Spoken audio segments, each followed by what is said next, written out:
সালাম দিবেন, মহব্বত কে পয়দা করে দিবেন? হ্যাঁ, সালাম দিয়েও কি হয়? আছে কোথায়? ক্বালা নবী সাল্লাল্লাহু আলাইহি ওয়াসাল্লাম লা ইয়াদখুলুনা জান্নাতা হাত্তা তু'মিনু ওয়া লা তু'মিনু হাত্তা তাহাব্বু আওয়ালা আদুল্লুকুম আলা শাইইন ইযা ফাআলতুমুহু তাহাব্বতুম আফশুস সালাম বাইনাকুম। আল্লাহ নবী বলেন, কোন ব্যক্তি ততক্ষণ পর্যন্ত জান্নাতে যাইতে পারবে না যতক্ষণ পর্যন্ত একজন আরেকজনকে মহব্বত আর ভালো না বাসবা, আর একজন আরেকজনকে যতক্ষণ পর্যন্ত মহব্বত না করবা ঈমানদার হইতে পারবা না।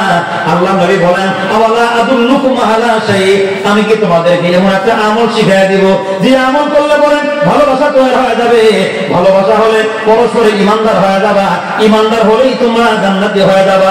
সাহাবাগণ বলেন, হুজুর বলেন ভালোবাসার আমল শিখান। আল্লাহ নবী বলেন, আফসুস সালাম বাইনাকুম, পরস্পরে সালাম বিনিময় করো, পরস্পরে সালাম বিনিময় করবা তারা মহব্বত আর ভালোবাসা পাইবা তারা। সালাম আজকে আছে, ধনী গরিবদের সালাম দেয় না, হুজুরা মুসল্লিদের সালাম দেয় না, আমাদের ঠিক আছে কি? সালামের আমল আছে। বউ স্বামীরে সালাম দেয় না, স্বামী বউরে সালাম দেয় না, অথচ আল্লাহ নবী বলেন, কোন স্ত্রী যদি স্বামীরে সালাম দেয়, স্বামী স্ত্রীর ভিতরে কোনোদিন ঝগড়া হবে না, আল্লাহ মহব্বত পয়দা করে দিবেন।